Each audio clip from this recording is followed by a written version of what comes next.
Alhamdulillah. Wassalatu wassalamu ala rasulillah.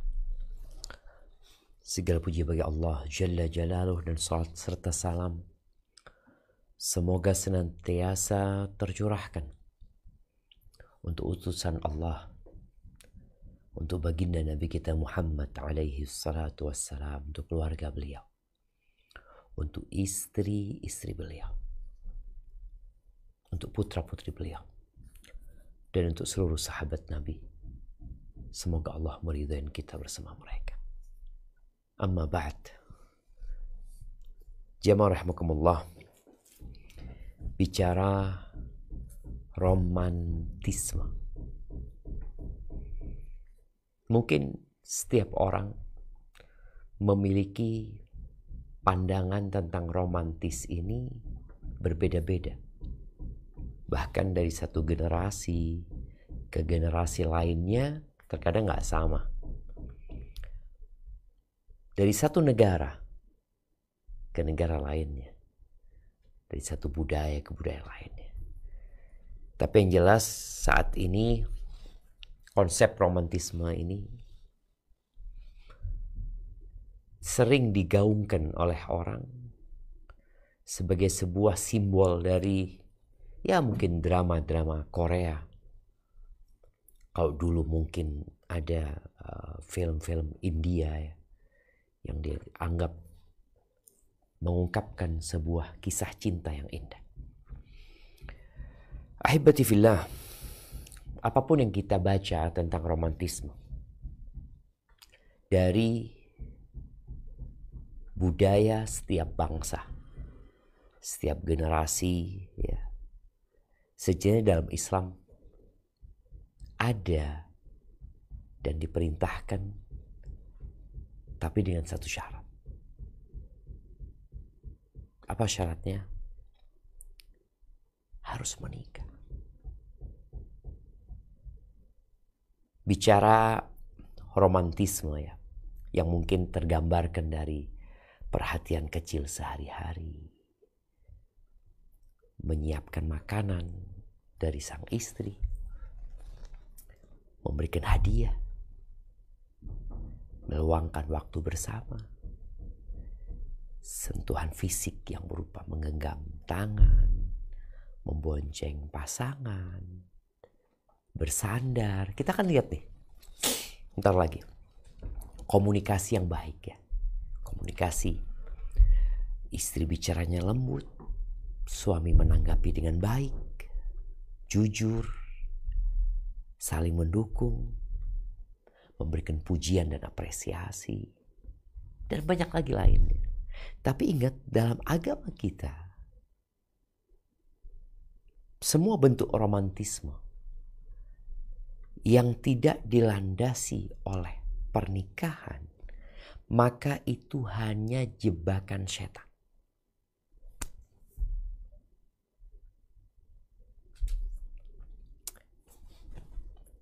Chatting dengan emotikon cinta, sayang, apabila itu dilakukan sebelum terjadinya akad nikah, maka itu bukan romantis. Itu kebohongan. Kenapa? Karena agama kita benar-benar mengagungkan hubungan antara laki-laki dengan wanita dalam konsep pernikahan. Makanya kalau kita lihat ada perintah, nggak boleh berduaan. La yakhluwanna rajulun bimra'ah. Tidaklah seorang laki-laki berduaan dengan wanita. Ini kalau kita bicara konsep romantis di pandangan orang-orang yang mungkin tidak mengenal agama, atau bahkan sebagian umat Islam yang tidak mempedulikan ajaran agamanya, Mereka berduaan, ya, duduk di kafe, ya, dengan suasana yang sunyi, senyap, saling memegang tangan, kemudian bertatapan muka, saling memandang, lalu mengucapkan ucapan yang penuh dengan cinta. Kata Nabi SAW, La yakhluwanna rajulun bimra'ah. Tidaklah seorang laki-laki berduaan dengan seorang wanita, illa wa thalithuhuma syaitan, melainkan yang ketiganya adalah syaitan. Syaitan. Jadi mereka sedang dalam perangkap syaitan. Menggandeng seorang wanita atau wanita digandeng seorang laki-laki yang bukan mahramnya, bukan pula istrinya. Maka syaitan punya kerjaan di sana. Allah Azza wa Jalla berfirman di surat Ar-Rum ayat 21. Coba kita baca.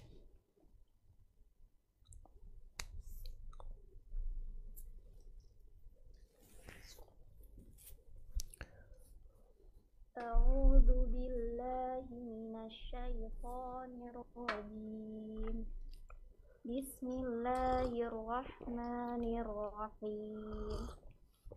Wa min ayatihi an khalaqa lakum min anfusikum azwajan litaskunu ilaiha wa ja'ala bainakum mawaddatan wa rahmah. Inna fi dzalika laayatil liqaumin yatafakkarun. Dan di antara tanda-tanda kekuasaannya ialah Dia menciptakan untukmu istri-istri dari jenismu sendiri, supaya kamu cenderung dan merasa tentram kepadanya, dan dijadikannya di antaramu rasa kasih dan sayang. Sesungguhnya pada yang demikian itu benar-benar terdapat tanda-tanda bagi kaum yang berfikir. Allahu Akbar. Di situ ada tanda-tanda bagi kaum yang berfikir.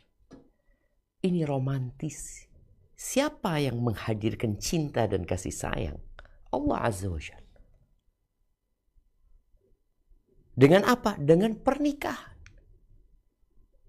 Kalau kemudian di situ tumbuh cinta, kasih sayang, tanpa adanya pernikahan, maka sekali lagi itu hanya bisikan syaitan. Hanya dusta belaka. Dalam sebuah hadis Nabi alaihi salatu wasallam mengatakan, lam yura lil mutahabbaini mithlun nikah. Tidak ada yang lebih baik ya bagi dua orang yang saling mencintai selain pernikahan. Enggak ada. Jadi kalau orang ini ingin memadu cinta dan kasih ya, ingin memadu cinta dan kasih, mereka saling mencintai, apa solusinya? Keluar berduaan, booking hotel, rekreasi bersama? Enggak. Tapi aku cinta sama dia, ya udah, nikah. Makanya kenapa yang Nabi alaihi salatu wasallam menganjurkannya kepada para pemuda, ya ma'asyaras syabab, wahai kaulah muda, man istata'a minkumul ba'a, barang siapa di antara kalian memiliki kemampuan untuk menikah, falyatazawwaj, menikahlah, fa innahu aghaddu lil basar. Ini kita lihat bagaimana Nabi alaihissalatu wasallam memberikan arahan kepada umatnya agar selamat dari jebakan-jebakan romantisme dusta. Nikah, fa innahu aghaddu lil basar. Nikah itu akan membantumu untuk menundukkan pandangan, wa ahsanu lil farj, dan akan menyelamatkanmu dari perzinaan. Yang nggak mampu puasa. Jemaah rahimakumullah. Tapi ada yang perlu disadari ya, bahwa ada yang namanya idealisme, tapi ada yang realistis kita tuh hidup. Nanti kita akan mengkaji tentang bagaimana romantis ya. Kalau yang ada di film-film, di drama-drama, ingat itu hanya drama. Itu hanya bohong. Dan gak ada di dunia nyata. Itu hanya kebohongan. Nanti setelah kita membaca atau mengkaji tentang bagaimana pandangan Islam terhadap romantisme ini, dan bagaimana Rasul Shallallahu Alaihi Wasallam memberikan contoh, ingat itu yang ideal. Tapi kadang-kala rumah tangga kita nggak kayak gitu, nggak seperti itu. Apa yang harus dilakukan? Ya sabar. Allah berfirman di surat An-Nisa ayat 19. Di surat An-Nisa ayat 19. Nah.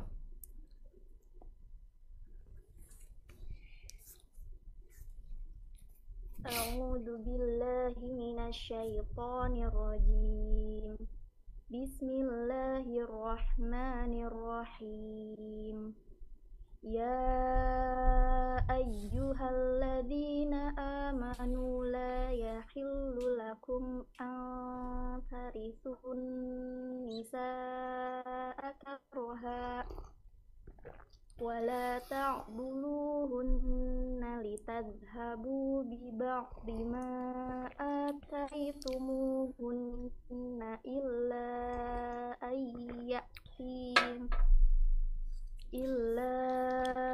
an ya'tina bifahishatin mubayyinah wa 'ashiruhunna bil ma'ruf fa in karihtumuhunna fa'asa an takrahu syai'an wa yaj'alallahu fihi khairan katsira.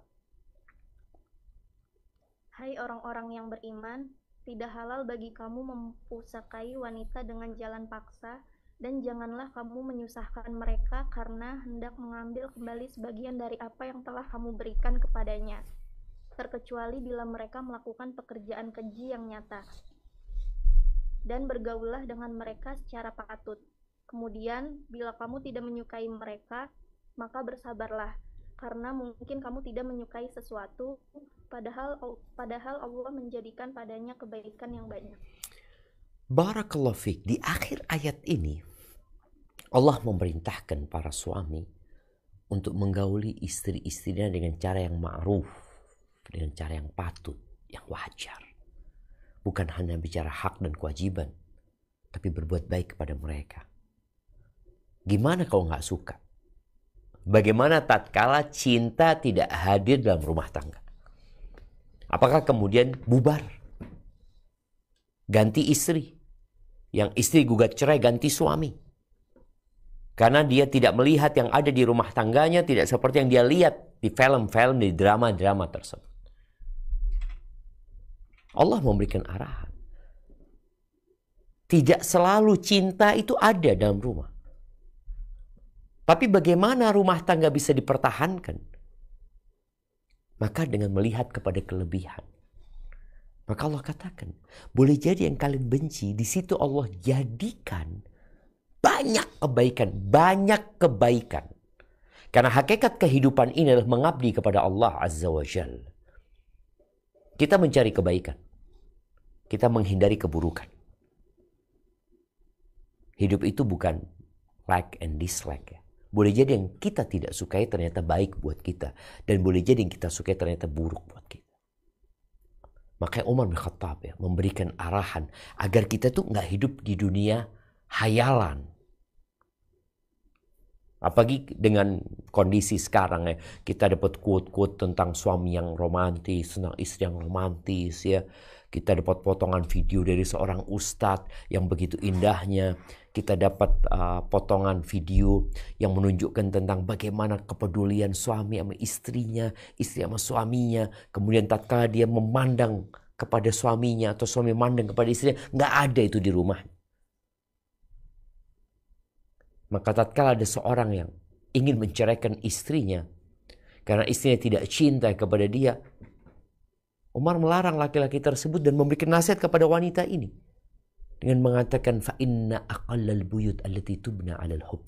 Sedikit rumah tangga yang dibangun di atas cinta. Dan bagaimana menghadirkan romantis tanpa cinta? Bisa. Maka kita belajar. Terus bagaimana orang bisa mempertahankan rumah tangganya yang terlihat, ya Allah seneng sepertinya orang itu. Kita tuh kadang-kadang kalau ngeliat rumah tangga orang lain, ya Allah bahagianya, senengnya. Padahal boleh jadi sang istri tidak mencintai suaminya. Atau sebaliknya sang suami tidak mencintai istrinya. Tapi kenapa tampak rumah tangga itu baik-baik? Ada banyak bunga-bunga cinta yang segar yang tumbuh di sana. Padahal tidak ada sebenarnya. Umar bin Khattab memberikan sebuah kata kunci buat kita. Walakinna an-nas yata'asharuna bil islami wal ihsan atau bil islami wal ahsab. Orang itu bergaul atas landasan Islam. Kita ini muslim gitu loh. Diperintahkan berbuat baik. Dan kau seorang manusia yang punya kehormatan. Jemaah rahimakumullah. Ya, Nabi alaihissalatu wassalam menyebutkan khairukum khairukum li ahlihi wa ana khairukum li ahli. Orang yang terbaik di antara kalian adalah yang paling baik sama siapa? Ya sama keluarganya. Sama keluarganya.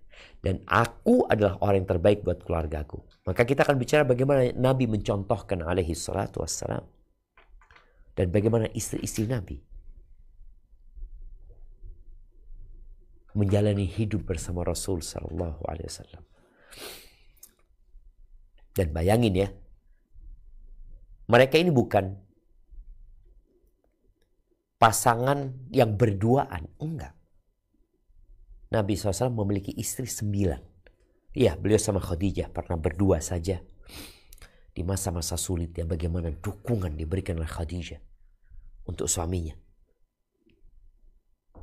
Tatkala di masa sulit itu, radhiyallahu ta'ala anha selalu hadir. Sampai tatkala meninggal Khadijah menjadi tahun yang penuh dengan duka cita buat Nabi SAW. Tapi kemudian beliau punya istri 9. Mungkinkah romantis dengan kondisi rumah tangga yang oleh sebagian wanita dipandang buruk? Suami yang punya istri lebih dari satu dianggap ya nggak bisa lah romantis. Bisa. Karena sejatinya suami itu punya istri 1. Kok bisa? Ya ketika dia di rumah itu, ya itu istrinya dia. Di sanalah. Sebagaimana kita tahu para wanita tatkala suaminya nggak di rumah, ya udah, nggak ada suamimu. Nggak ada. Ada di mana? Oh, suamiku sedang bekerja. Di mana? Di Kalimantan. Kapan balik? 4 bulan lagi. Mungkinkah dengan kondisi seperti ini ada romantisme? Tetap. Mungkin. Maka kita lihat bagaimana Nabi SAW. Dan Allah berfirman ya di surat Al-Ahzab ayat 21. Apa kata Allah Azza wa Jalla? Naam.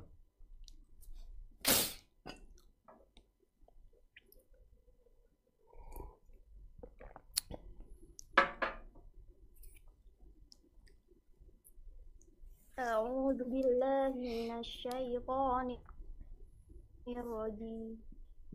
Bismillahirrahmanirrahim. Fi Rasulillahi uswatun hasanatul liman kana yarjullah liman wal yawmal akhir wa dzakarullaha katsira.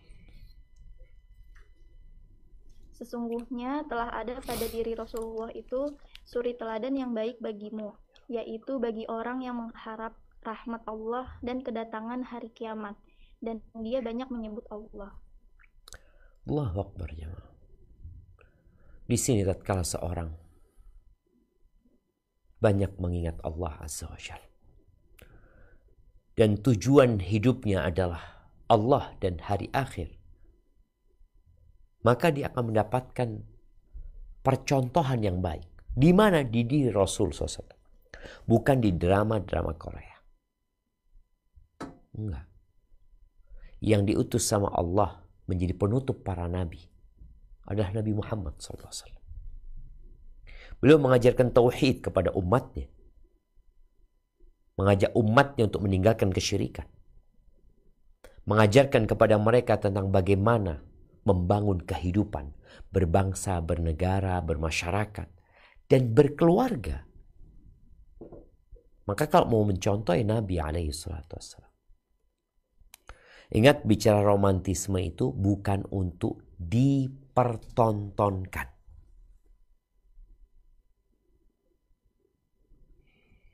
Kenapa engkau foto ketika suamimu memberikan hadiah kepadamu? Engkau ingin kasih tahu siapa? Kasih bunga sama suaminya. Sekarang kan banyak penyakit mental. Orang seakan-akan membutuhkan pengakuan dari orang lain. Kalau rumah tanggaku ini baik-baik saja. Enggak perlu engkau. Berapa banyak orang yang menampilkan romantisme kehidupan mereka, setelah itu bercerai. Pasangan-pasangan yang dianggap pasangan yang paling ideal, ya, tahu-tahu bercerai. Iya cuma. Ingat, kullu dhi ni'matin mahsud. Semua orang yang dikasih nikmat sama Allah, ada saja yang hasud. Lalu kenapa engkau mau dihasudin sama orang? Kebaikan suamimu untukmu saja. Nggak perlu untuk orang lain. Ahibati fillah. Ini buat para wanita ya. Nabi SAW dalam hadis Abu Hurairah menyebutkan, khairun nisa. Wanita yang terbaik. Siapa? Imra'atun idza nadharta ilaiha sarratka. Adalah istri yang kalau engkau memandangnya, dia menyenangkan hatimu. Jadi bagaimana sang istri menumbuhkan cinta dan kasih sayang di rumah dengan cara senantiasa berpenampilan menyenangkan. Berakhlak mulia. Enak dipandang. Karena terkadang dengan berjalannya waktu, setelah pernikahan yang berlalu cukup lama, sang istri nggak peduli lagi dengan penampilan. Penting penampilan. Karena pernikahan itu disyariatkan, salah satunya apa? Untuk membantu menundukkan pandangan. Kalau kemudian yang ini nggak enak dipandang, gimana? Tapi kan dia harus menundukkan pandangan. Iya betul. Walaupun istrinya tidak enak dipandang, tetap sang suami wajib menundukkan pandangan. Tapi perlu wanita ini menjadi wanita yang terbaik. Enak dipandang. Menyenangkan hati. Dengan cara dia merawat tubuhnya, merawat wajahnya, bersolek, berpakaian yang bagus. Di situ akan tumbuh romantisme nanti, tumbuh cinta dan kasih sayang. Dipandang menyenangkan hati. Kalau disuruh taat. Oh itu kan umum setia. Tapi itu akan menumbuhkan cinta. Kadangkala sang perempuan ini nunggu perhatian suaminya. Cinta itu tidak dipinta, tapi cinta itu dihadirkan. romantisme itu lama-kelamaan akan hadir. Ya tentunya ada usaha dari pihak istri. Tapi suami ana nggak mau paham, Ustaz. Udah, engkau lakukan apa yang bisa engkau lakukan untuk menghadirkan romantis. Kalau lagi nggak di rumah sang suami, jaga kehormatan dirimu dan jaga harta suami. Ahibati fillah, romantis di meja makan. Bagaimana Aisyah mendampingi suaminya. Bagaimana istri-istri Nabi makan bersama Nabi SAW. Tadi dari bentuk romantis yang dalam pandangan manusia, makan berduaan, iya. Saling menyuapi, iya. Emangnya ada? Ada, dicontohkan sama Nabi SAW. Bagaimana Aisyah radhiyallahu ta'ala anha mengatakan, kuntu ata'arraqu wa ana haid. Ana ata'arraqul azm. Suatu hari aku makan daging yang bertulang. Sekarang kan habis Idul Adha, masih banyak daging di rumah. Makan daging yang dipanggang ya. Kemudian sama Aisyah digigit. Wa ana haid. Aku dalam kondisi haid. Artinya urusan ranjang nggak bisa dipakai nih. Tapi bagaimana romantis tetap bisa dilakukan walaupun tidak berakhir dengan urusan ranjang. Enggak. Fa'utiyahun Nabi SAW. Aku berikan kepada Nabi SAW.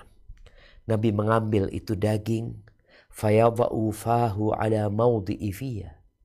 Nabi meletakkan mulutnya di tempat aku menggigit. Wa ashrabu syarab. Ada aku minum. Kemudian aku serahkan minuman itu kepada Nabi SAW. Nabi meletakkan mulutnya di tempat aku minum. Aisyah menceritakan ini untuk memberikan pelajaran kepada umat. Tapi sekarang sebagian orang, tatkala suaminya melakukan itu, maka dia akan bikin video, kemudian disebarkan kepada orang-orang. Engkau siapa? Engkau panutan mereka. Atau engkau hanya ingin mencari like. Kemudian orang-orang jadi iri dan dengki sama engkau. Jangan. Hanya buat engkau. Kemudian bagaimana Nabi SAW menceritakan kepada para sahabat bahwa seorang suami yang punya kewajiban memberikan nafkah kepada istrinya. Bukan hanya memberikan nafkah, ngasih duit, beli makanan. Hatta luqmah yarfa'uha ila fimra'ati. Sampai sesuap makanan yang dia angkat ke mulut istrinya. Diambil tuh makan, dia suapin istrinya.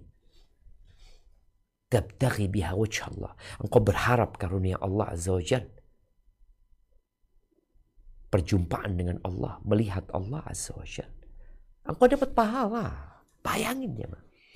Artinya romantisme dalam Islam itu berbalut pahala. Sampai urusan ranjang pun. Ketika seorang, Masya Allah. Ini agama. Sebagai penutup seluruh agama.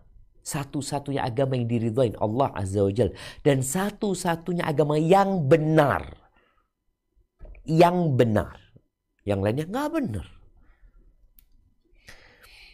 Kemudian bagaimana Nabi SAW mandi bersama. Ini kalau bicara mandi bersama ya, orang berpikir, oh itu harus di hotel. Enggak, di rumahmu. Enggak harus yang kamar mandinya besar, enggak. Rumah Nabi SAW bersama kamar mandinya itu cuma 5x5 kira-kira. Bagaimana kata Aisyah radhiyallahu taala anha, kuntu aghtasilu ana wa Rasulullah sallallahu alaihi wasallam min ina'in wahidin. Wa nahnu junub. Mereka mandi berdua dalam kondisi junub. Dari satu wadah air. Kemudian aku ngambil airnya duluan, nanti Nabi ngambil airnya duluan, lalu aku mengatakan da'ili ya Rasul, sisakan buat aku airnya Rasulullah. Subhanallah. Seperti itu ya. Artinya hal-hal yang remeh mungkin. Tapi tatkala dilakukan di dalam rumah dapat menumbuhkan cinta dan kasih sayang. Makan bersama, mandi bersama. Terkadang banyak emak-emak ini sibuk. Oh, ngurusin rumah ya. Habis masak makanan ditaruh, kemudian dia nyapu, dia ngurusin ini, ngurusin itu. Suaminya sarapan sendiri, berangkat sendiri, mandi sendiri. Cobalah engkau hadirkan hal itu di rumah. Ketika suamimu di rumah, itu milikmu. Maka berikan perhatianmu kepada dia. Dan para suami juga tadi harus memperhatikan istrinya. Berbagi hadiah. Ya, gak harus yang mahal. Bagaimana Nabi SAW menyebutkan tahadu tahabu. Hendaklah kalian saling berbagi hadiah. Itu akan menumbuhkan cinta. Jadi suami kasih hadiah buat istrinya. Bukan nafkah. Kalau nafkah itu sandang, pangan, papan. Iya. Tapi ada hadiah. Hadiah itu bisa berbentuk uang. Iya. Bisa berbentuk barang. Dia berikan kepada istrinya. Akan tumbuh cinta. Dan bagi para istri, jangan meremehkan hadiah yang diberikan oleh suaminya. Nabi SAW menyebutkan banyak hubungan antar tetangga itu jadi rusak gara-gara tetangga ini meremehkan pemberian tetangganya. Cuma ngirim makanan, apa sih makanan kayak gini gitu. Jangan, hargai. Balas hadiahnya dengan hadiah yang lain. Walaupun hadiah yang diberikan buat engkau bukan sesuatu yang wah, tapi engkau lihat dia mencintaimu. Apa buktinya? Dia kirim hadiah. Engkau mana hadiah yang kau berikan kepada dia? Kemudian memberikan panggilan yang indah. Istri memberikan panggilan yang penuh dengan penghormatan kepada suaminya. Istri ketika menceritakan tentang suaminya, tetap suaminya ada nggak ada, tetap dia sebut. Dia biasa memanggil suaminya tuanku. Mungkin panggil tuanku ya, Sayyidi. Kalau kita lihat sebagian salafus saleh memanggil suaminya Sayyidi, tuanku. Nah, ketika dia menceritakan kepada orang lain, tetap sebutkan Sayyidi. Karena sebagian ada kalau ngomong tentang suaminya, kalau manggil suaminya, umpamanya dia manggil suaminya abang. Tapi tatkala di depan orang lain, nggak panggil abang. Dia panggil fulan. Tolong tetap kau jaga supaya orang lain juga menghargaimu. Oh, fulana ini menghargai suaminya. Dan itu akan menumbuhkan cinta. Bagaimana Aisyah radhiyallahu taala dipanggil sama Nabi sallallahu alaihi wasallam. Ya Aish, ya Aish. Panggilan yang penuh dengan namanya Aisyah, dipanggil Aish, ya panggilan ada unsur memanjakan istrinya. Hada Jibril yuqri'uki salam. Ini Jibril kirim salam sama engkau. Dan bagaimana Aisyah radhiyallahu taala anha ketika dia berbicara dengan Nabi SAW. Kalau dia lagi marah, ya kadangkala adalah marah Aisyah kepada Nabi SAW. Nabi SAW mengatakan, Inni la'a'lamu idha kunti anni radiyah wa idha kunti alayya ghadba. Aku tuh benar-benar tahu kapan engkau sedang marah sama aku dan kapan engkau sedang ridha sama aku. Kata Aisyah, dari mana engkau tahu? Idha kunti anni radiyah. Kalau engkau sedang ridha sama aku, engkau akan mengatakan, La wa Rabbi Muhammad. Tidak, demi Tuhannya Muhammad. Gitu loh. Omongan itu. Tapi kalau engkau lagi marah sama aku, kau mengatakan la wa Rabbi Ibrahim, tidak demi Tuhannya Ibrahim. Kata Aisyah sambil tersipu-sipu, iya ya Rasulullah, aku tidak meninggalkan kecuali namamu. Tadi itu terjadi. Suami tahu bagaimana istrinya memuliakan, dan suami tahu kapan istrinya marah sama dia. Dan istri tadi juga tahu diri, ketika dia sedang marah, dia nggak boleh melakukan tindakan-tindakan yang memperkeruh masalah. Tetap dia jaga kehormatan suaminya. Walaupun tadi Aisyah nggak nyebutkan nama Nabi Muhammad SAW. Ungkapan cinta. Ya, omongan-omongan tentang kata-kata yang indah ya. Nabi ketika ditanya siapa yang paling kau cintai, Aisyah, kata Nabi SAW. Pernah suatu malam Nabi ini bermalam di rumah Aisyah radhiyallahu taala anha. Lalu suatu malam Nabi berkata, setelah Nabi ini ya sholat Isya, kemudian rebahan di sampingku, dan kulitku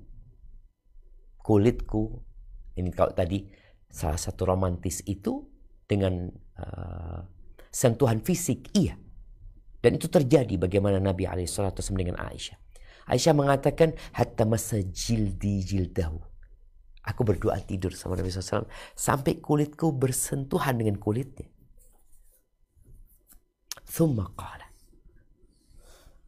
Lalu beliau berkata alaihi salatu wassalam, ya Aisyah, ala ta'dhanina li an ata'abbada Rabbi azza wa jalla. Aisyah, boleh enggak aku malam ini kepingin mendekatkan diri kepada Tuhanku. Apa kata Aisyah? Ya Rasulullah, wallahi inni la uhibbu qurbaka wa uhibbu hawaka. Ya Rasulullah, aku tuh ingin dekat sama engkau. Aku cinta sama engkau ya Rasulullah. Aku ingin berada di sampingmu. Tapi aku mencintai apa yang kau cintai ya Rasulullah. Nih, bagaimana seorang istri mengungkapkan cintanya kepada suaminya. Karena ada perempuan-perempuan yang ketika sakit hati, bukan ungkapan cinta yang dia sampaikan kepada suaminya, tapi ungkapan benci dan ingin berpisah sama suaminya. Suamimu manusia biasa. Dia melakukan kesalahan, pasti. Tapi bagaimana tatkala dia melakukan kesalahan? Ya engkau mungkin mengucapkan ucapan yang seperti Aisyah tadi. Ya nggak disebut namanya. Disebut namanya Nabi Ibrahim ketika bersumpah. Wa Rabbi Ibrahim, demi Tuhannya Nabi Ibrahim. Tapi tetap menghormati dan menghargai suami.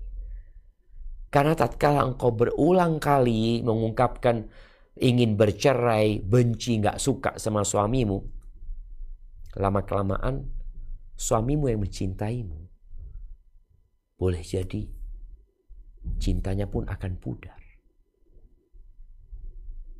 Maka perhatikan hal ini. Oh, lebih baik kau diam ketika engkau marah. Nah, dan bagaimana Nabi SAW mengungkapkannya atau mengajarkan agar rumah tangga ini terjaga dengan cinta dan kasih sayang.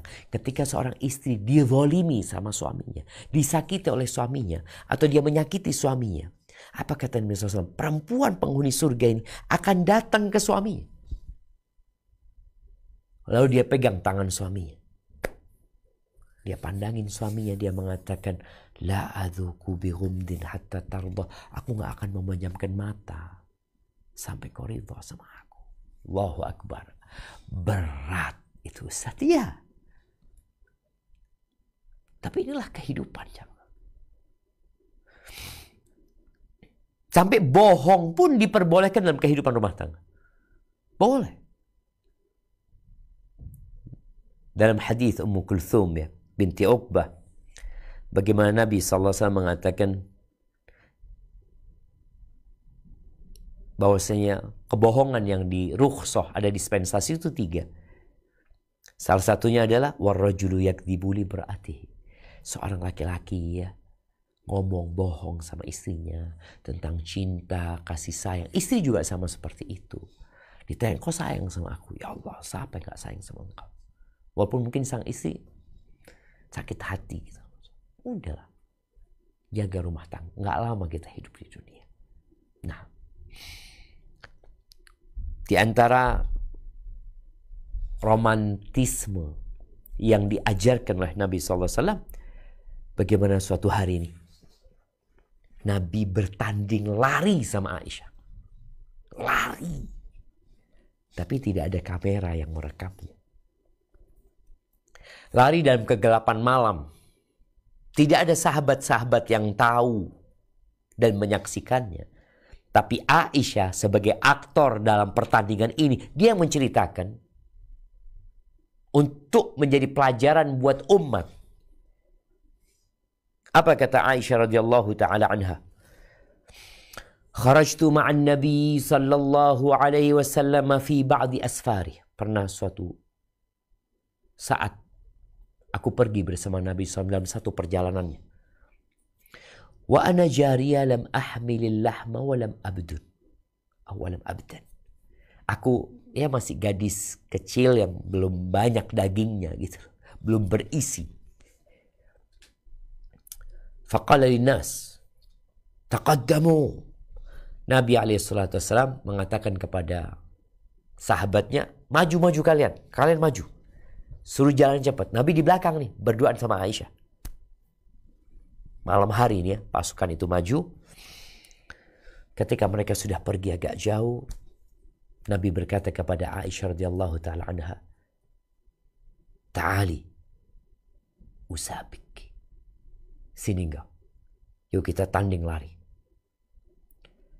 Fasabaqtuhu fasabaqtu. Lari Aisyah. Oh, kalah Nabi SAW. Sudah. Fasakata anni. Maka Nabi diam. Sudah kalah Nabi SAW. Ketika aku sudah mulai berisi badannya. Dan aku sudah lupa dengan kejadian itu. Kemudian aku pergi lagi bersama Nabi SAW. Dan beliau mengatakan kepada orang-orang, maju kata dia. Lalu Nabi mengatakan, ayo kita tanding lagi nih. Ya, lari Aisyah. Dikejar sama Nabi SAW, ketinggalan Aisyah. Faja'ala yadhak, Nabi ketawa. Beliau mengatakan alaihi salatu wassalam, hadihi bitrik. Ingat aku pernah kalah dulu, satu-satu sekarang. Sallallahu alaihi wasallam. Maka tadi seorang suami demi menyenangkan hati istrinya, dia boleh jadi dengan apa yang bisa dilakukan di rumah, pertandingan apa yang bisa dia kerjakan di rumah, yang sekali lagi bukan untuk bikin konten, untuk dilaporkan kepada orang-orang. Dan gak perlu lagi update status untuk menunjukkan engkau menang sama saya. Enggak. Untukmu, kehidupanmu, dan untuk orang kehidupan orang. Karena kebanyakan orang menampilkan yang paling indah, yang buruk gak ditampilin. Akhirnya orang jadi hasad sama dia. Sudahlah. Jangan ketika engkau gembira, engkau bikin orang-orang hasad dengan engkau, padahal kehidupanmu gak selalu penuh dengan kesenangan. Melayani suami. Bagaimana Nabi SAW ya menyebutkan, idza da'ar rajul imra'atuhu ila firashihi, apabila seorang suami memanggil istrinya ke ranjangnya, fa'abat, lalu nggak mau sang istri. Ini dulu ya nggak seperti sekarang yang ranjang besar-besar king size ya. Dulu suami punya ranjang sendiri, istri punya ranjang sendiri. Ada ranjang kadang-kala untuk nyusui ketika dia punya anak. Kalau sang suami punya, perlu dipanggil agar datang ke ranjangnya. Kalau sekarang kan king size udah berduaan ya. Ya mungkin dulu ada juga. Tapi hanya orang-orang tertentu mungkin ya. Tapi suami manggil istrinya ke ranjangnya. Lalu gak mau sang istri. Suaminya marah. Maka dia akan dilaknat malaikat sampai pagi. Berusaha, capek, datang ke suami. Dan ketika engkau memandang kepada pahala yang Allah berikan kepadamu dalam melayani suamimu, dan bagaimana engkau telah melakukan perbuatan yang menyelamatkan suamimu dari perzinaan, dari pikiran yang negatif, walaupun engkau capek, maka engkau akan dapat pahala yang banyak sekali. Dan gak sama ya, ketika seorang istri melayani suaminya dalam kondisi dia sehat, dia senang, dengan si istri yang memaksa diri untuk melayani suaminya, pahalanya beda. Wa fi bud'i ahadikum shadaqah. melayani istri kalian, itu ada pahala sedekah. Istri pun melayani suaminya dapat pahala. Bayangin ya, kalau dia membuat suaminya murka malam hari itu, malaikat melaknat. Tapi kalau enggak, kalau dia layani, tentunya akan mendapatkan rahmat dari Allah Subhanahu wa taala. Dan jaga, jangan menyakiti suami. Bidadari itu marah ya kalau mendapati ada perempuan-perempuan yang mungkin menyakiti suaminya, baik dengan ucapan, dengan ungkapan, dengan sikap dan perbuatan. Bagaimana bidadari mengatakan qatalakillah, semoga Allah membinasakanmu. Innama huwa dakhilun alaik. Dia cuma singgah ya di tempatmu. Ntar lagi dia akan gabung sama kita. Subhanallah. Maka tolong tadi layani suami. Berat. Tapi ketika kau memandang kepada pahala yang diberikan, insya Allah jadi ringan. Tidur di pangkuan istri, atau istri tidur di pangkuan suami. Bagaimana Rasul sallallahu alaihi wasallam, kata Aisyah radhiyallahu taala anha, kana Rasulullah sallallahu alaihi wasallam yattaki'u fi hijri wa ana haid fa yaqra al-Quran. Nabi SAW, dia pernah bersandar di pangkuanku dalam kondisi aku haid, lalu beliau membaca Al-Quran. Tuh. Jadi kadang-kala istri kalau lihat suaminya, suami mungkin nggak ngomong ya, kan romantis tadi, boleh jadi dengan ucapan, boleh jadi dengan perbuatan. Sang suami tidur di pangkuan istrinya, itu sudah bentuk romantisme. Mungkin dia nggak ngomong apa-apa sama kau, mungkin dia murojaah, dia baca Quran. Gak ada masalah. Kadang-kadang ada, aduh baca Quran ya, aku pengen ngobrol. Ya udah, engkau dengarkan Al-Quran. Dia sudah tidur di pangkuanmu sebagai bentuk cinta dia kepadamu. Kemudian ya menenangkan istri, menenangkan suami, suami menenangkan istri. Bagaimana Aisyah radhiyallahu taala anha ketika pulang haji, dalam kondisi waktu berangkat haji dia haid, sehingga dia nggak bisa ambil tamattu. Lalu setelah haji dia ingin umrah dan Nabi memperbolehkan, fadhal. Akhirnya diantar oleh Abdurrahman bin Abu Bakar, saudaranya Aisyah. Kita lihat ya, Nabi tidak mengantar Aisyah, tapi menyuruh saudaranya mengantarnya. Sebagian wanita ketika suaminya tidak mengantar, dia memandang suaminya nggak romantis. Suamimu memberikan izin kepadamu, lalu mengirimkan orang mendampingimu, itu sebuah bentuk perhatian. Jadi dia setengah isi setengah kosong ya. Kadang-kadang kita melihat kekosongnya yang menyebabkan orang itu menderita karena dia melihat kekosongnya. Coba dia melihat kepada isi, nggak apa-apa lah. Nih kalau kita lihat gelas ini ya, dia ngelihat, oh iyalah isinya nggak banyak gitu ya. Tapi ada isinya. Maka jamaah rahmakumullah, Nabi perhatian kepada istrinya. Dan kadang-kadang tadi nggak harus suami yang mengantarkan, boleh jadi ada orang yang mengantarkan. Kakaknya kek, seperti Abdurrahman bin Auf, atau anaknya. Maka lihatlah kepada isinya. Kemudian ya Nabi SAW romantis di atas onta, boncengan sama istrinya. Iya, ketika istrinya mau naik, itu naik di lutut Rasulullah Sallallahu Alaihi Wasallam. Itu terjadi di masa Nabi SAW. Dan Nabi memberikan contoh kepada kita. Kemudian pernah istri Nabi Sofia Sallallahu Alaihi Wasallam itu naik onta lambat jamaah. Akhirnya terlambat datangnya. Maka dia menangis. Dia menangis, ya dia kecewa lah. Lalu Nabi SAW mengusap air matanya ya. Kemudian menenangkan dia. Lalu Sofia tambah jadi. Ini penting buat para istri ya. Suamimu itu punya banyak kesibukan. Suamimu juga punya banyak beban yang dia emban.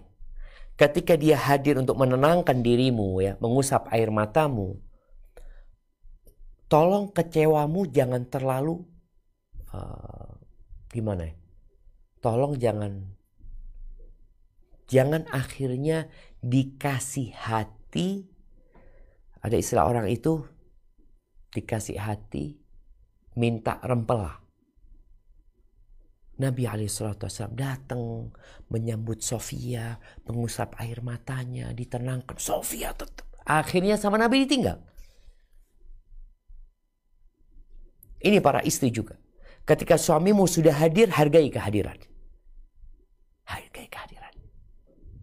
Udah mau, kemudian ketika Sofia terus marah, ditinggal sama Nabi SAW. Ada yang lain yang harus dikerjakan gitu loh. Ya, kadangkala tidak selalu yang kita inginkan itu terjadi, tapi kita harus menghadapi realita.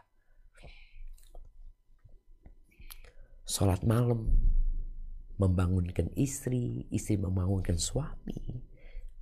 Bahkan Nabi SAW mengatakan, rahimallahu rajulan qama minal laili fasalla.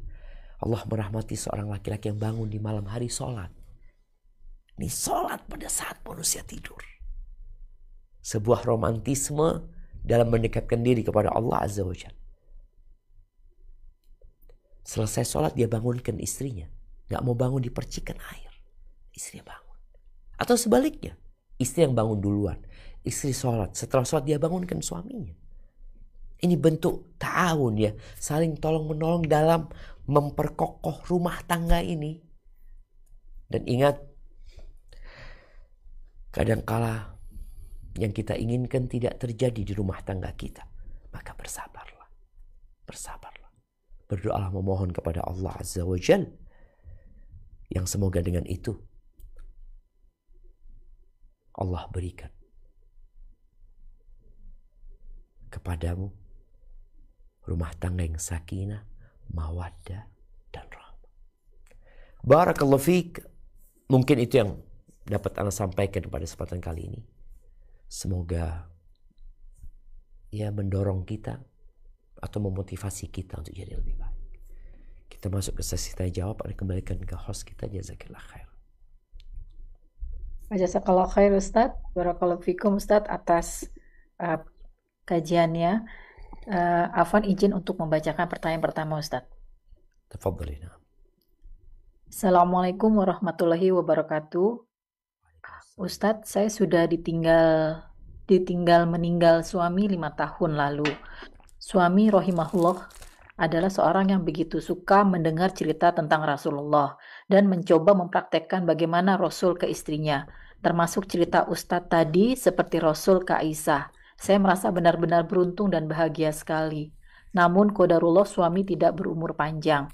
Saat ini saya memiliki 3 orang anak. Jujur saya butuh imam untuk menopang nafkah juga. Tapi sampai saat ini setiap bertemu pria yang mendekat, saya akhirnya menolak karena tidak ada yang sikapnya bisa seperti suami saya seromantis dulu.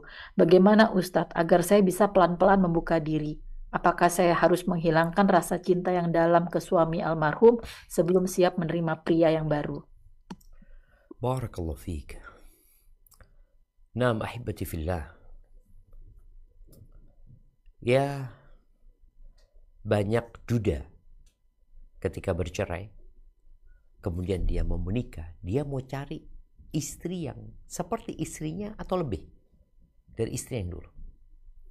Atau duda tinggal mati sama istrinya. Begitu pula seorang janda. Ketika dia ditinggal oleh suaminya, baik karena perceraian atau karena pernikahan, dia ingin yang lebih baik dari suami.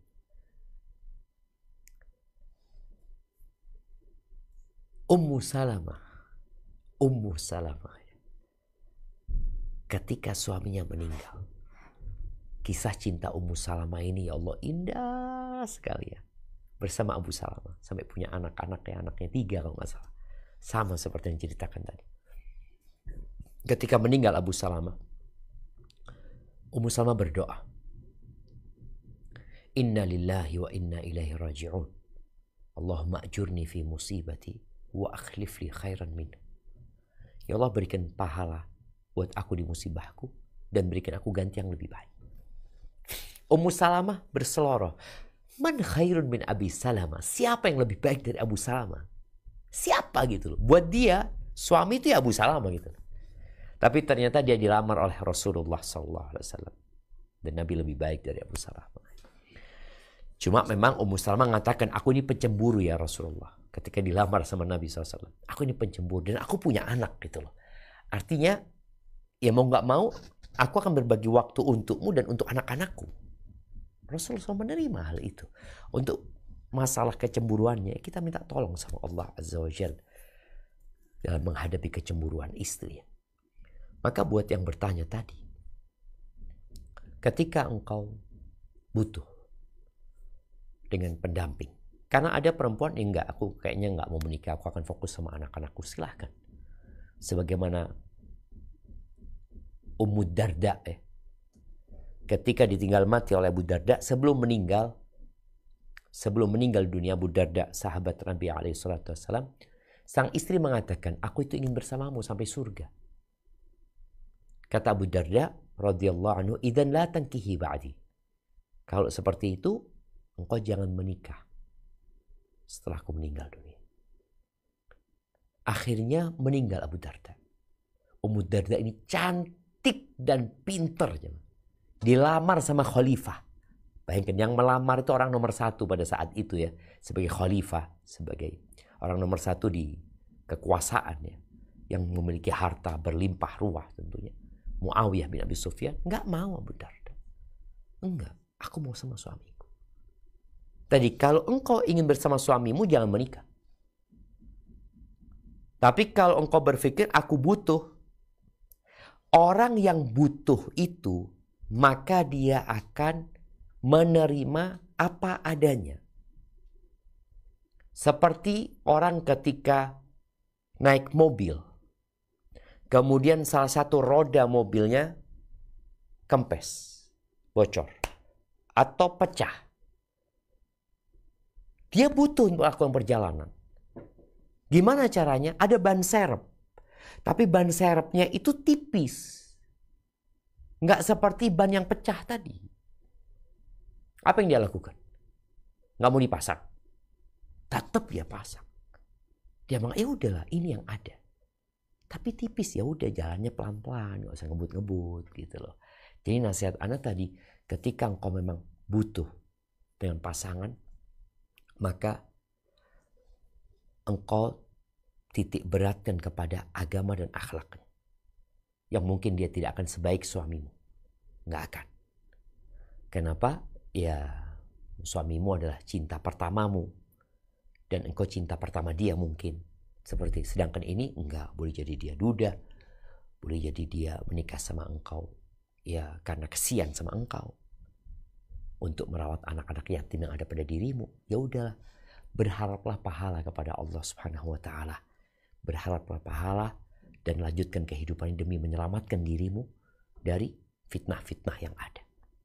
Kalau bicara cinta dan kasih sayang, tadi udah disampaikan, sedikit rumah tangga yang dibangun di atas cinta.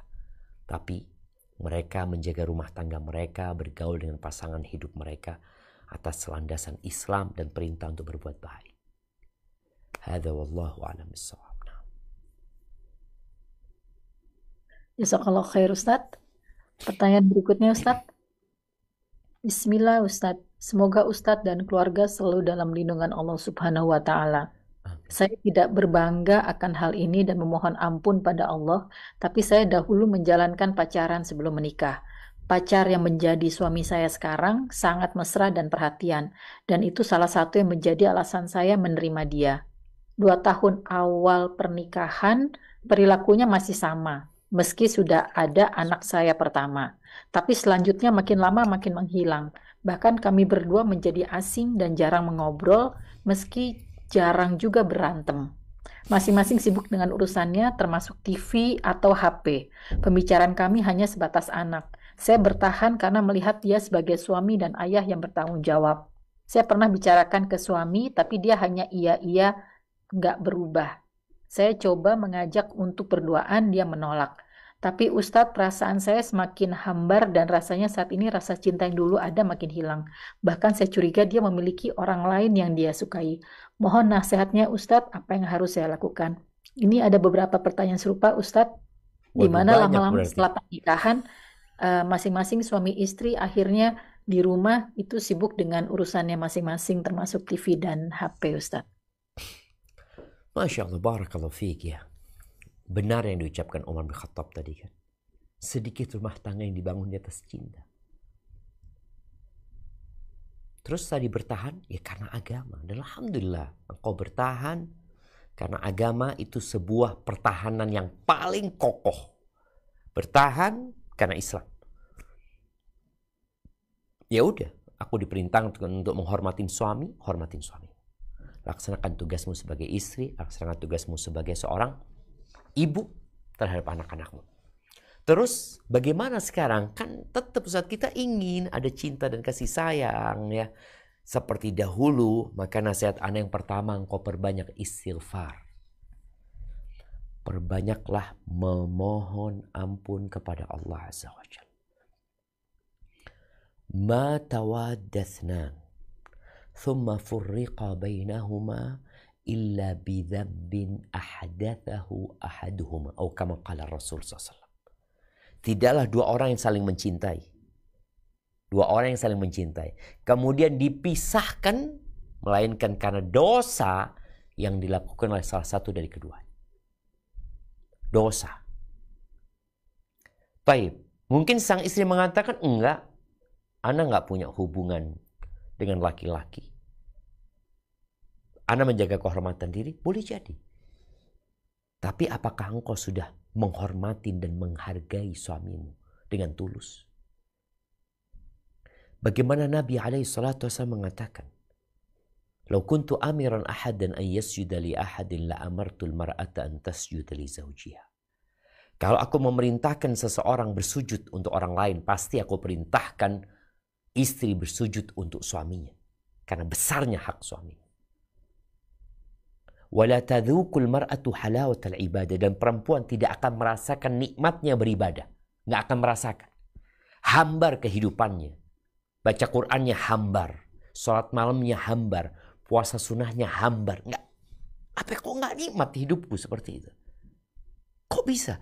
Hatta tu'ati haqqa zawji. Sampai dia menunaikan hak suami.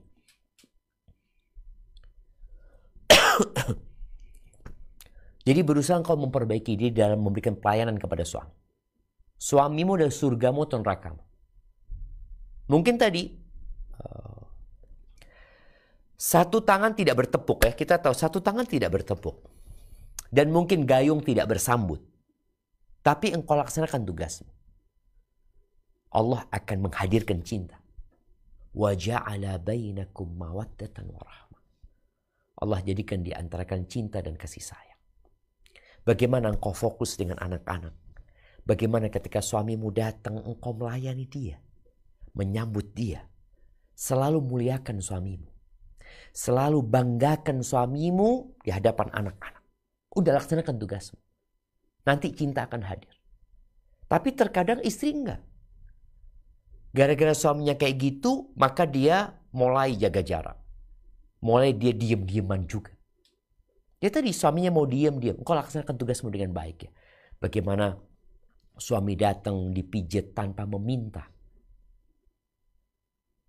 Bagaimana ketika suami kelihatan ia capek, lelah, dipersiapkan tempat tidurnya.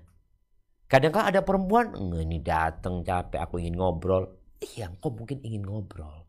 Tapi dia mungkin kecapean. Oh, boleh jadi ada perempuan lain di sana. Bukan urusanmu. Urusanmu di rumah, bagaimana menjaga suamimu. Karena ketika engkau mulai berpikir yang tidak-tidak, akan hilang sakinah dalam rumah tangga. Kita menghukum orang dari zahirnya. Tidak perlu engkau kirim mata-mata untuk memata-matai suamimu. Udah enggak. Engkau dapati suamimu berubah. Bagaimana engkau jadi lebih baik buat dia. Karena sejatinya engkau bersama dia akan dihisap masing-masing. Dan bagaimana engkau mempersiapkan diri untuk dihisap oleh Allah SWT dengan amalan. Ingat, suamimu adalah surgamu atau nerakamu. Insya Allah dengan berjalannya waktu tadi, suami akan memandang bahwa engkau adalah yang terbaik. Tapi kalau engkau ikut berubah karena dia berubah, ya yang dikhawatirkan rumah tangga itu akan berantakan. Bertahanlah di rumah tangga karena Allah. Laksanakan tugasmu. Jauhi larangan yang dilarang. Taati suamimu. Hormatin dia. Dampingi dia. Apa yang dia sukai engkau berikan.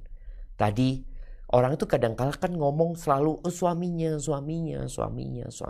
Iya. Betapa sering ya Anda dapat curhatan seorang istri yang mengatakan suaminya.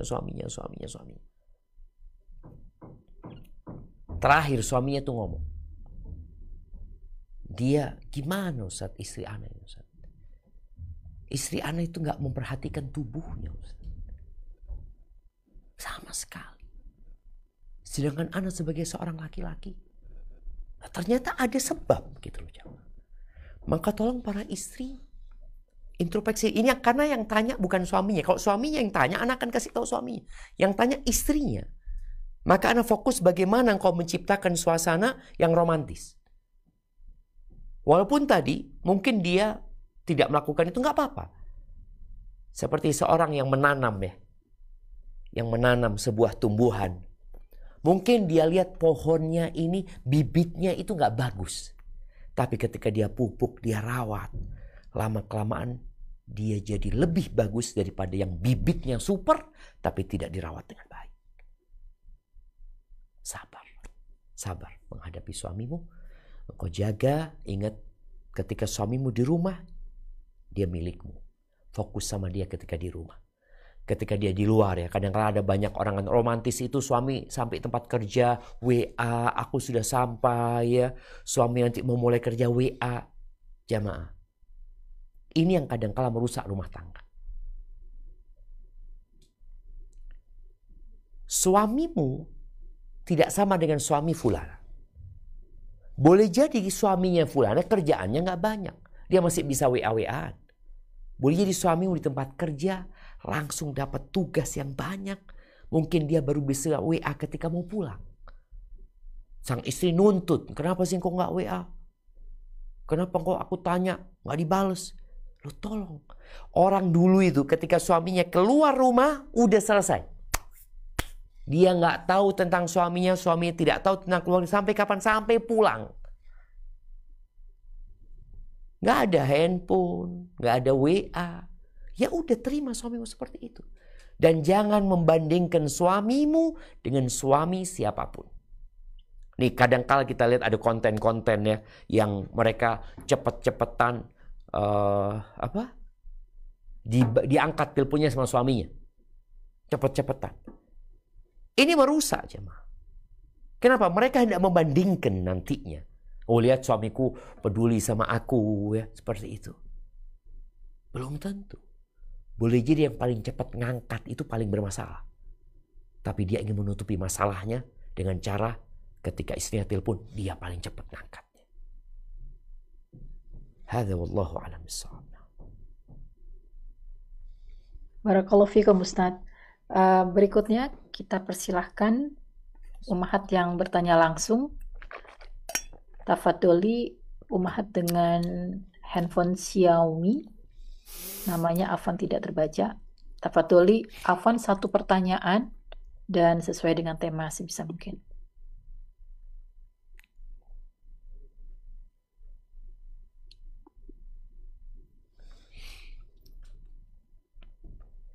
Tafadholi Ukhti untuk di-unmute. Baik. Berikutnya mungkin baik. Assalamualaikum. Waalaikumsalam warahmatullahi wabarakatuh. Izin Ana bertanya Ustadz. Nah, tafadhali. Iya. Gimana cara menjaga dan menjadi semakin romantis setelah suami Ana menikah lagi? Karena waktu semakin sempit karena mabit Ustadz. Anti jadi istri yang pertama, anti yang pertama. Iya, siap. Pertama. Barakallahu fikum. Syukran. Assalamualaikum warahmatullahi wabarakatuh. Waalaikumsalam warahmatullahi wabarakatuh. Iya jemaah, berkaitan dengan mabit ya. Terkadang seorang istri melihat suaminya berubah sekarang. Kenapa berubah? Dia nggak tiap malam bermalam di rumah. Padahal dahulu kadang-kala suaminya bermalam di tempat kerjanya, bermalam di kota lain, merantau. Dia biasa-biasa aja. Makanya ternyata ujian buat perempuan dalam urusan poligami itu ujian perasaan aja. Perasaan. Bagaimana dia menghadapi perasaannya? Bagaimana dia menghadapi pikiran-pikiran yang buruk tadi?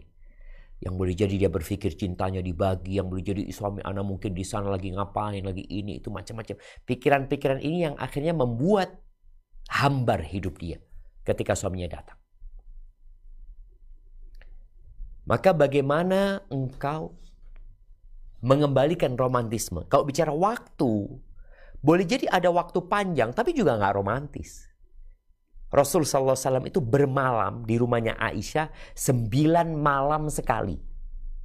9 malam sekali. Jadi ketika tadi bicara bagaimana Nabi SAW dengan Aisyah, itu Nabi dalam sebulan hanya 3 malam berada di rumahnya Aisyah. Sebelum nanti harinya Saudah diberikan kepada Aisyah. 9 malam, bayangin ya. Bisa nggak romantis? Bisa. Dengan cara apa? Ketika suamimu ada di rumah, ya udah. Sekarang ini malam milikku. Bagaimana aku memuliakan suamiku? Bagaimana suamiku mendapatkan sakinah di sini? Perkara besok di sana ya nggak ada urusan. Dia di sana. Dan yang menyebabkan seorang wanita akan tetap merasakan kebahagiaan adalah ketika dia ridha dengan takdir Allah Subhanahu wa taala. Ingat, kebahagiaan ini nggak ada urusan sama suami, nggak ada urusan sama orang tua, nggak ada urusan sama anak, nggak ada urusan sama harta. Jangan pernah berpikir orang kaya saja yang bahagia, sehingga orang miskin sampai mati nggak akan bahagia.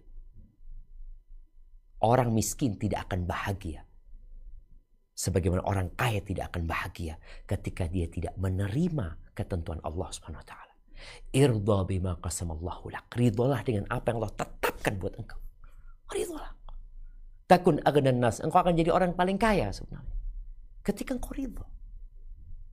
Tapi ketika orang kaya ini nggak ridha, dia nggak akan bahagia walaupun dia kaya. Dia ngeliat temannya punya ini, punya ini, punya itu. Wah, aku nggak seperti itu. Begitu pula orang miskin ini. Ketika dia hidup membandingkan dirinya dengan orang lain, maka dia tidak akan bahagia. Maka lihatlah kepada yang di bawahmu.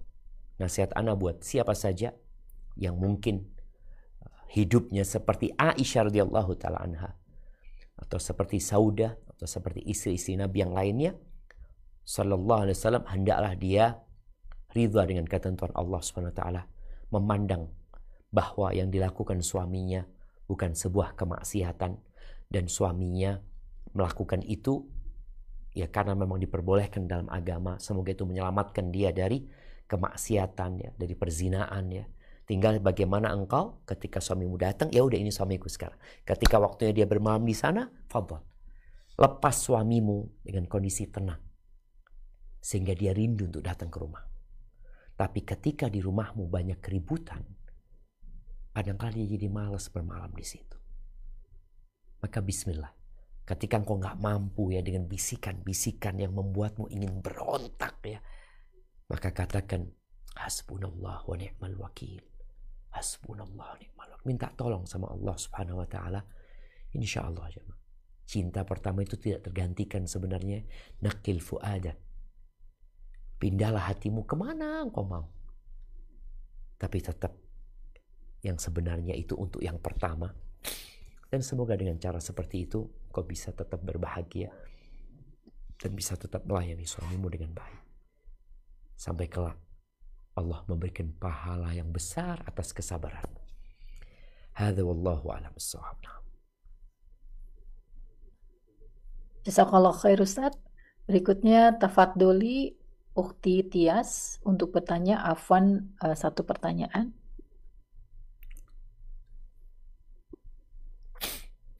Bismillahirrahmanirrahim. Assalamualaikum warahmatullahi wabarakatuh, Ustaz. Waalaikumsalam warahmatullahi wabarakatuh. Afwan, suaranya mungkin bisa lebih keras lagi. Iya. Jazakallah khair ilmunya, Ustaz. Afwan izin bertanya. Nah. Kalau ada suami istri yang kondisinya sedang diuji ekonomi dan adanya got tinggi dari keduanya, Afwan. sisi suami, Kalau ya, diulangi lagi, ada suami Ya. istri yang punya masalah ekonomi. ya, sedang diuji dengan kondisi ekonominya, Ustaz. Ya. Dan egonya yang masing-masing itu sangat tinggi. Di sisi suami ada kekurangan, tidak bisa memenuhi nafkah lahir batin istri, emosian, kasar, dan tidak sholat. Di sisi istri sudah merasa tidak bisa bersabar lagi menghadapi suaminya yang seperti itu. Dan kekurangan di antara keduanya adalah komunikasi. Jadi setiap komunikasi, mencoba diskusi selalu berakhir dengan pertengkaran. Jadi tidak ada saling introspeksi diri dan tidak ada jalan keluar bersama. Sudah mencoba bantuan orang ketiga, tapi juga belum ada jalan keluar, Ustaz. Dan akhir-akhir ini keduanya sering berpisah. Istri tinggal dengan anaknya, jadi suaminya sendiri di rumah untuk menghindari pertengkaran. Pertanyaannya, Ustaz, apakah istrinya berdosa karena tidak melaksanakan kewajiban perannya, sedangkan hak istrinya tidak terpenuhi seperti itu, Ustaz? Dan bagaimanakah jalan keluar terbaiknya, Ustaz? Karena suaminya seperti tidak ada perubahan. Mohon bimbingannya, Ustaz. Barakallahu fiik. Barakallahu fiik. Naam, ahibati fillah. Berkaitan dengan ujian ekonomi, Nabi SAW diuji bersama istri-istri. Terkadang beliau datang ke rumah istrinya, menanyakan ada yang bisa dimakan. Kata istrinya nggak ada kecuali air. Apa kata Nabi SAW? Idzan ana shaim. Kalau gitu, aku puasa hari ini. Ketika tidak ada makanan, cari solusi. Dengan cara apa? Berpuasa. Karena puasa ini termasuk ibadah yang paling dicintai Allah Azza wa Jalla. Maka nasihatnya yang pertama, dengan kondisi ekonomi yang sulit, perbanyak puasa sunnah. Yang pertama. Yang kedua, kalau bicara diskusi sama suami, ketika suami tidak bisa diajak diskusi, jangan diskusi. Keributan terjadi itu karena ada yang memaksa untuk diskusi. Ada orang yang gak bisa diajak diskusi, walaupun engkau benar. Nabi SAW mengatakan, Ana za'imun bi baitin fi rabadil jannah liman tarakal mira'a wa in kana muhiqqan. Aku menjaminkan sebuah rumah di pelataran surga bagi orang yang meninggalkan perdebatan walaupun dia benar. Istri tahu nih, suami kalau nanti diskusi berakhir dengan percekcokan, jangan diskusi. Udah tahu nggak? Tapi kadang-kala maksa. Akhirnya cekcok. Ketika cekcok berpikir yang enggak. Sudah. Enggak bisa diajak diskusi suaminya, udah doakan suaminya. Layani suaminya. Dukung suaminya. Dengan kondisi yang sulit, pintu-pintu rizki itu dibuka bukan hanya dengan bekerja, tapi dengan beristighfar mohon ampun kepada Allah Azza wa Jalla. Dengan bertawakal menyerahkan kepada Allah Subhanahu wa Ta'ala. Dengan bertakwa, Allah akan buka pintu-pintu rizki. Mungkin yang bisa lakukan istri. Ngomong sama saya, bang, kita banyak-banyak istighfar ya, mudah-mudahan Allah buka pintu rezeki kita, Allah mudahkan urusannya abang. Jangan diskusi. Jangan. Ada urusan-urusan suami yang istri lebih baik tidak tahu.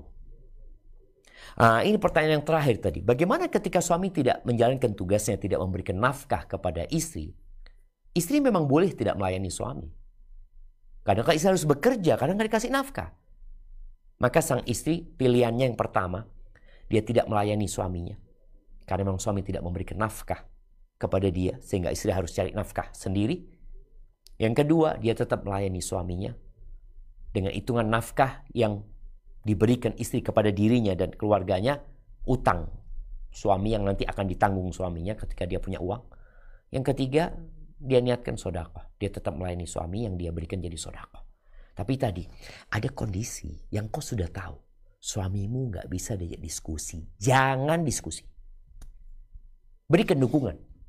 Hargain dia, hormatin dia, dukung dia. Dan perbanyak puasa sunnah tadi. Bang, insya Allah bang, kalau memang belum ada rezeki, bismillah kita puasa sunnah. Semoga dengan ketakwaan ini Allah kasih solusi. Tapi kadang-kala kita maksa ingin merubah. Akhirnya kita berdialog, berdiskusi, terakhir ribut. Ketika sudah terjadi keributan, ya amburadul rumah tangga. Tadi nggak usah diskusi. Engkau memilih diam dan memilih beraction, berbuat. Hadza wallahu a'lam bissawab. Nah. Jazakallah khair Ustaz. Saya bacakan dulu pertanyaan yang masuk Ustaz. Bismillah, semoga Allah merahmati Ustadz dan keluarga juga seluruh kaum muslimin. Izin bertanya Ustadz, bagaimana sikap istri jika suami sudah bertahun-tahun tidak peduli lagi kepada istri dengan alasan beda pemahaman? Istri dibilang Wahabi. Si istri bertahun-tahun didiamkan kecuali sedikit urusan. Suami hanya sebatas memberi uang makan, tidak nafkah batin kecuali istri yang meminta nafkah biologis. Jadi kalau tidak diminta tidak akan memberi. Selama istri dinilai masih Wahabi, suami bertekad tidak akan beri nafkah biologis kalau tidak diminta. Si suami benci ustadz-ustadz sunnah atau salaf, istri dilarang untuk belajar dari ustadz tersebut, sangat marah kalau mendengar kata bicara haram atau bid'ah. Mohon nasihatnya Ustadz, jazakallah khair. Barakallahu fiik. Naam, ahibati fillah. Terkadang ujian yang diberikan berkaitan dengan urusan agama. Bagaimana sikap istri kepada suami yang tadi, yang beda pemahaman, yang memandang istrinya sesat dan tidak benar pilihan yang dilakukan oleh istrinya? Maka nasihat ana, engkau perlu memperbaiki sikap kepada suami. Sikap dalam bentuk penghormatan yang kau berikan kepada suami. Penghargaan buat dia. Kemudian banggakan dia di hadapan anak-anak. Setelah engkau belajar tentang sunnah Nabi SAW, maka bagaimana engkau menjadi orang yang paling memuliakan suami? Perubahan sikap itu dirasakan oleh suami. Karena terkadang perubahannya itu perubahan penampilan saja. Kemudian mungkin ngomongnya ketus kepada suami. Menghukumi suami. Suamimu merasa engkau yang sesat. Iya. Maka apa yang harus engkau lakukan? Tunjukkan bahwasanya yang aku pelajari enggak, ini sesuai dengan ajaran Rasul sallallahu alaihi wasallam. Maka nasihat ana, bersabarlah dan berikan pelayanan yang lebih kepada suami. Minta maaf sama dia. Sampaikan kepada dia, Bang, aku minta maaf, Bang. Aku benar-benar minta maaf. Aku sedang belajar. Aku ingin lebih dekat sama Allah Azza wa Jalla. Dan aku senantiasa berdoa agar Allah berikan petunjuk. Kalau mungkin yang aku pelajarin menurutmu salah, ya tolong dibimbing aku. Kalau memang ternyata hadisnya ini salah, dhaif, palsu, ya sudah, aku akan tinggalkan. Bagaimana dia menyampaikan kepada suami tadi? Bahwasanya aku sedang belajar. Dan dalam proses belajar itu berikan pelayanan yang lebih maksimal kepada suami. Semoga suami dengan cara itu ya tahu diri kalau istrinya memang benar-benar belajar. Sampaikan bahwasanya boleh jadi dengan nulis surat kepada suaminya, ya. Minta maaf kepada suaminya, terima kasih kepada suaminya sebagai seorang suami yang baik, puji dia adalah suami yang baik, suami yang perhatian, puji dia.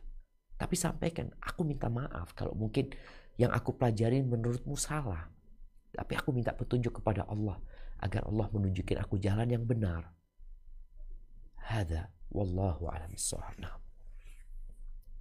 Barakallahu fikum Ustaz. Berikutnya tafadholi Ummu Muhammad. Afwan, satu pertanyaan. Jazakillah khairan. Assalamualaikum warahmatullahi wabarakatuh Ustaz. Waalaikumsalam warahmatullahi wabarakatuh. Ahsanallahu alaikum Ustaz. Afwan Ustaz, Nah, ana tafadhal. bertanya di Nah, Ustaz, ketika seorang akhwat ingin melakukan tawaf wada tetapi qadarullah sedang haid sementara harus segera pulang. Bagaimana? Apakah tetap melakukan dalam keadaan haid namun dijaga agar tidak mengotori masjid atau tidak melakukan? Mohon jawabannya Ustadz. Jazakumullahu khairan. Assalamualaikum warahmatullahi wabarakatuh. Waalaikumsalam warahmatullahi wabarakatuh. Nah, ahibati fillah, berkaitan dengan tawaf wada ya. Salah satu wajib haji, apakah orang yang sedang haid itu perlu melakukan tawaf wada atau tidak? Enggak perlu. Dia pulang saja. Karena Sofiyah binti Huyai bin Akhtab, istri Nabi sallallahu alaihi wasallam, setelah haji dia datang bulan. Nabi SAW mau pulang nih sudah ke Madinah. Maka ketika dikasih tahu Sofia datang bulan, karena Nabi SAW tidak mendampingi istri-istrinya ketika pelaksanaan haji. Beliau bersama para laki-laki dan perempuan tawafnya sendirian. Perempuan sama perempuan gitu ya. Maka ketika Nabi SAW mendengar itu, Nabi langsung bertanya, alaihi salatu wassalam, ahabisatuna hiya. Apakah dia akan menghalangi kita untuk pulang? Karena harus ditunggu gitu. Lalu kata Aisyah radhiyallahu taala anha mengatakan kepada Nabi SAW, dia sudah tawaf ifadah ya Rasulullah. Udah selesai rukun haji. Faqala fala idzan. Kalau gitu enggak, kita pulang. Bisa pulang. Jadi yang perempuan yang ya ini kita lihat ya bagaimana romantisnya Nabi SAW ketika istrinya sedang nggak bisa pulang. Kalau memang benar-benar dia belum tawaf ifadah, maka akan ditunggu sama Nabi SAW. Tapi karena dia sudah selesai tawaf ifadah, maka buat perempuan yang datang bulan gugur kewajiban tawaf wada'nya. Hadza wallahu a'lam bissawab. Nah. Jazakallahu khair Ustaz. Apakah masih ada waktu Ustaz? Mungkin 2 pertanyaan lagi, tafadhol ya. Oh, baik. Kalau gitu kita buka dulu untuk 1 ummahat lagi untuk bertanya langsung. Tafadholi Ukhti Rahmel Dira. Afwan, 1 pertanyaan Ukhti.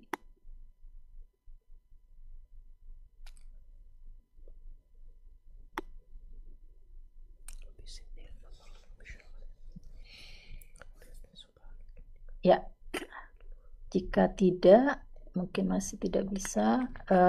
Tafadholi Ukhti Dewi. Bismillahirrahmanirrahim. Assalamualaikum warahmatullahi wabarakatuh, Ustaz. Waalaikumsalam warahmatullahi wabarakatuh. Saya izin bertanya, Ustaz. Naam, tafadhol. Alhamdulillah, suami anak itu sepertinya gitu ya. Itu kayak sangat senang sekali dengan keadaan anak gitu ya Ustadz ya. Kadang sampai beliau bilang, kamu tuh doain apa sih sampai aku tuh kayak istilahnya pengen terus gitu, pengen sama kamu terus gitu. Cuman kadang sebagai istri kita tuh kayak kewalahan gitu loh Ustadz, istilah kalau beliau minta dilayan dan lain sebagainya seperti itu, dan kadang bahkan tidak melihat bahwa kadang anak itu lagi capek atau bagaimana, kan anak kerja juga ya. Jadi kadang-kadang tuh ya akhirnya kadang-kadang anak ikhlas, kadang-kadang enggak, dan itu kadang-kadang menyebabkan kalau misalnya lagi pas enggak itu menyebabkan kayak Ustaz, ya keributan kecil gitu ya, dan pada akhirnya kan anak jadi tinggi suaranya gitu Ustaz, dan itu anak mohon sarannya Ustaz sebagai seorang ibu ya, apakah dia harus memang selalu melayani terus seperti itu, dan mohon sarannya anak tuh kadang-kadang kok masih berani untuk meninggikan suara bila mana anak merasa benar gitu Ustaz. Mohon pencerahannya saya aja Barakallahu fiik. Nah, ahibati fillah. Ya, ini kan masalah ya. Masalahnya di mana ya banyak perempuan yang mengambil peran ganda. Dia sebagai seorang istri, sebagai seorang ibu, dan sebagai seorang pekerja, pencari duit, sehingga dia tidak bisa melayani istrinya dan melayani suaminya dengan maksimal. Ketika kerjaan itu adalah pilihan dia, maka dia bisa milih untuk tidak bekerja. Dia melihat suaminya butuh pelayanan yang maksimal ya, maka dia boleh jadi resign, nggak sudah ngomong sama suami, aku melihat Kalau aku capek, aku nggak bisa melayani kamu dengan baik, kemudian berantem, aku lebih baik menyelamatkan rumah tangga daripada sekedar cari fulus semuanya. Atau mungkin cari pekerjaan yang bisa dikerjakan di rumah, yang tetap bisa melayani suaminya dengan baik. Ini kalau bicara solusi bagaimana tetap perempuan ini bisa melaksanakan tugasnya sebagai seorang istri. Karena perempuan itu boleh bekerja apabila diizinkan suami tanpa menelantarkan kewajiban dia sebagai seorang istri. Karena tadi ada yang pilihan perempuan, dia bekerja.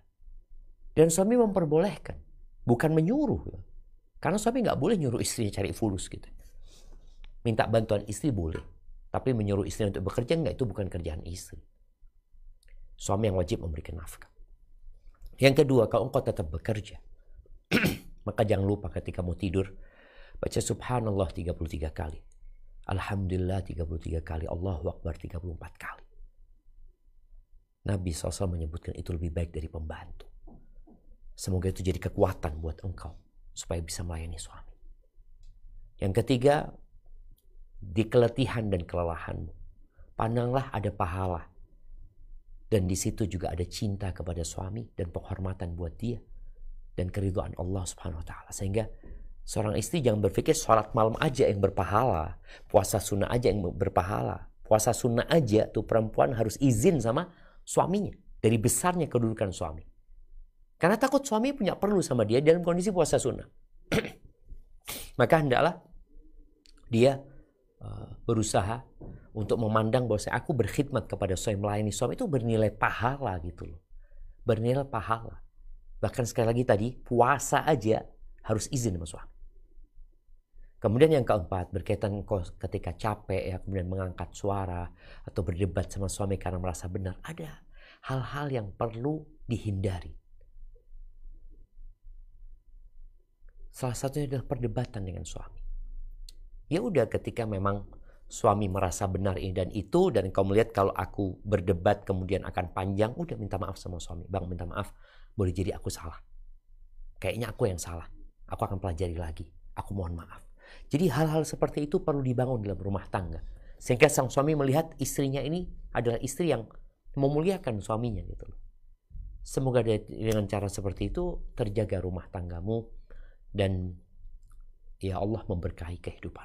Ingat, ibadah itu bukan hanya di puasa dan sholat. Semua perbuatan, semua ucapan yang diridhai Allah, baik yang lahir atau batin, itu bernilai ibadah. Dan boleh jadi engkau melayani suamimu lebih utama. Karena engkau akan menyelamatkan suamimu dari banyak permasalahan. Tapi mungkin kita ke pertanyaan terakhir. Tafadhali. Ya Ustaz. Bismillah. Assalamualaikum Ustaz. Semoga Ustaz selalu dalam lindungan Allah. Mohon izin bertanya Ustaz. Suami sejak sering kenal sunnah malah makin jarang ingin berdua dengan Ana. Dia makin sering jadwal kajian, belajar mengaji, belajar bahasa Arab. Kadang malam saat saya meminta, dia bilang khawatir tidak bisa bangun tahajud. Dia begini sejak adiknya mendadak meninggal. Ana mencoba mengerti dia sedang bertaubat dan takut dipanggil Allah. Tapi ingin bisa kembali bercanda seperti dahulu. Suami hanya senang saat Ana bertanya dan diskusi terkait agama. Apakah ini godaan setan pada Ana? Apakah justru harusnya Ana bersyukur terhadap perubahan suami? Masya Allah, barakallah fiik. Nah, mahibati fillah. Itu di kehidupan ini tidak selalu seperti yang kita gambarkan, yang kita hayalkan, yang kita inginkannya. Tapi seorang akan berbahagia ketika dia menerima kenyataan. Ketika dia menerima kenyataan. Artinya suamimu sekarang jadi lebih baik daripada yang dulu. Boleh jadi dia punya banyak dosa, dia merasa takut. Dan proses dia belajar ini hargain. Ketika engkau tahu yang disukai suamimu adalah pertanyaan agama, engkau persiapkan pertanyaan agama.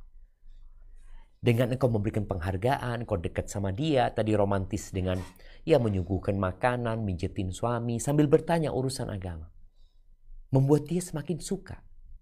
Engkau mungkin minta dibacakan Al-Quran ya, sama artinya. Ya udah, suamimu dalam proses nih, dia sedang dalam babnya itu babul khauf. Karena ada orang yang punya dosa kemudian dia takut. Nanti lambat laun akan ada roja. yang bisa diharapkan. Sehingga dia lebih tenang dan lebih santai lagi. Tetap ya dalam beribadah kepada Allah itu antara khauf dan roja. Sekarang mungkin dia lupa bahwa melayani istri juga ada nilai ibadah. Maka dia takut kalau dia melayani istri, takut nggak bangun dia. Ada kekhawatiran di diri dia. Maka sabarlah dalam proses ini. Sambil terus menghargai suami, lihatlah kepada kelebihannya. Engkau lihat. Kemudian nanti, karena kalau ada istri yang mengatakan suami aneh belajarnya satu bab, padahal ada bab-bab lain yang belum dia pelajari. Nah, itu proses. Dalam proses itu ada yang nggak sabaran.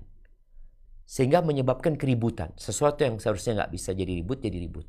Pernah ada kejadian. Bagaimana seorang yang datang ke Umar bin Khattab radhiyallahu ta'ala, wanita ini mengatakan, suamiku ini sholat malam terus. Puasa sunnah terus. Istri nggak pernah disentuh. Pikirnya Umar bin Khattab, sang istri ini memuji suaminya. Padahal sang istri sedang curhat, punya masalah karena nggak disentuh sama suami. Akhirnya ada sahabat yang faham, lalu memberikan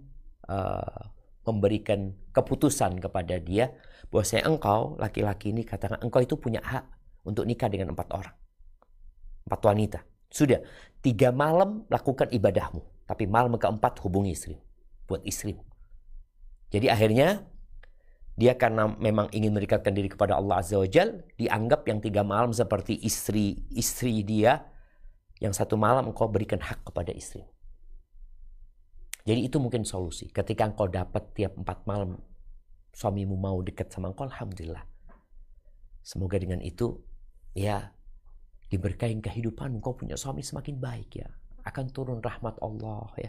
Engkau terima kondisi yang ada sambil berdoa, memohon kepada Allah supaya Allah memberikan ilmu kepada suaminya yang dengannya dia faham dengan hak-hak istri. Itu yang dapat Anda sampaikan, kurang lebihnya mohon maaf. Yang benar dari Allah Azza wa Jal, yang salah dari diri Anda pribadi, Allah dan Rasul terbebaskan dari kesalahan itu. Sampai berjumpa kembali, semoga senantiasa dalam lindungan ilahi. Anda mohon undur diri. Subhanakallahumma bihamdika asyhadu an la ilaha illa anta astaghfiruka wa atubu ilaik. Wassalamualaikum warahmatullahi wabarakatuh.